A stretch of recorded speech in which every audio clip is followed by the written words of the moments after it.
सर्वांना क्रांतिकारी जय भीम नमो बुद्धाय. काल बाजारात गेले होते भाजी आणण्यासाठी. तर मला ही मुलगी दिसली छोटी. तिला विचारलं की हे काय घेऊन फिरतीयस तू? त्यावरती मला म्हणाली की परसू आहे ही, येडामाईचं परसू आहे. याला भूक लागली आहे आणि याला खाण्यासाठी पैसे द्या. तर तिला काही पैसे दिले आणि नंतर मी तिला विचारलं की येडामाईचं मंदिर कुठं आहे? तर ती म्हणाली की येरमाळ्यात आहे आणि लय मोठं मंदिर आहे. तिकडं डोंगर आहे, पायऱ्या आहेत. तर मला ऐकून आश्चर्य वाटलं की हिला इतकं सगळं कसं काय माहिती, नाही का. नंतर ती म्हणाली की आम्ही आत्ताच जत्रेला गेलो होतो येडामाईचं दर्शन घ्यायला वगैरे, असं ती मला सांगत होती. पण तिच्याकडे बघून मला तिची दया आली की बाहुली घेऊन खेळण्याच्या वयामध्ये हे हे बाहुलीच होती ती एक खरं तर. पण त्या बाहुलीला देव केलं होतं. देवाचं स्वरूप समजून असं लहान मुलांच्या हातामध्ये द्यायचं आणि ही लहान मुलं पण परसू वगैरे असं काही नाव देऊन त्या बाहुल्यांच्या नावावरती सुद्धा पैसे मागतात. साधारणतः 9 ते 8-9 वर्षाची मुलगी असेल, शाळेत जाण्याचं वय होतं तिचं. शाळेत जाण्याचं वय आहे तिचं. पण ह्या वयामध्ये ती बाहुल्यांसोबत खेळण्याच्या वयामध्ये एका बाहुलीला देव बनवून ती त्याच्यावरती उदरनिर्वाह तिचा करत होती. तर तिच्याकडं बघून शक्यतो हे असे प्रकार उच्चवर्णीयांमध्ये होत नाहीत.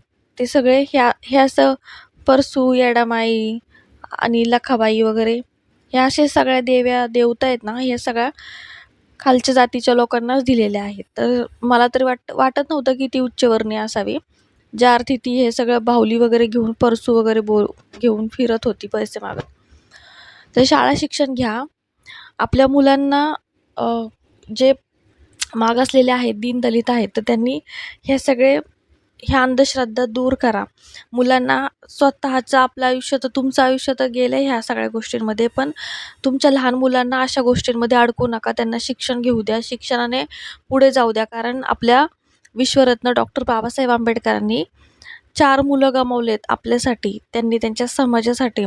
कधी त्यांच्या बायका पोरांकडे त्यांनी लक्ष नाही दिलं. सतत अभ्यास, परदेश वाऱ्या करायचे. का तर शिक्षणाने माझ्या समाजाचा मला उद्धार करायचा आहे ह्यासाठी. आणि ह्या अशा दीनदलितांच्या हातामध्ये, मागासवर्गीयांच्या हातामध्ये पाटी, पेन्सिल किंवा पुस्तक, वही असायला हवी. तर ह्या अशा बाहुल्या घेऊन फिरतात. त्यांना देवाचं नाव देऊन भीक मागतात. तर काय उज्ज्वल भविष्य असणार आहे पुढे जाऊन ह्या मुलांचं. तर कृपया करून अशा कुठल्या अंधश्रद्धांना बळी पडू नका. कारण त्या मुलीसोबत तिचं वडीलधारं तर कोणी दिसलं नाही. ती एकटीच मुलगी होती तिथं. त्यामुळं हिला मी काय सांगू? हिला सांगून पण काही फायदा नाही आहे. तिचं कळण्याचं वय नव्हतं ते. 7-8 वर्षांच्या मुलीला काय तिचं मन परिवर्तन होणार आहे? जे तिचे आईवडील आहेत, अशा मुलांकडून अशा प्रकारची कामं करून घेतात. थोडक्यात सांगायचं तर उदरनिर्वाहाचं साधन आहे त्यांचं हे, की ते त्या बाहुल्या अशा दाखवून पैसे मागायचे. त्याच्यावरती त्यांचा दिवसाचा त्यांचा खर्च काढायचा.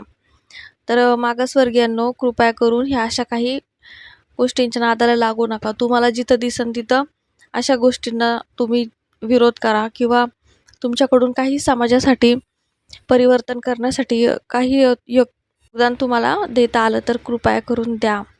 जय भीम नमो बुद्धाय.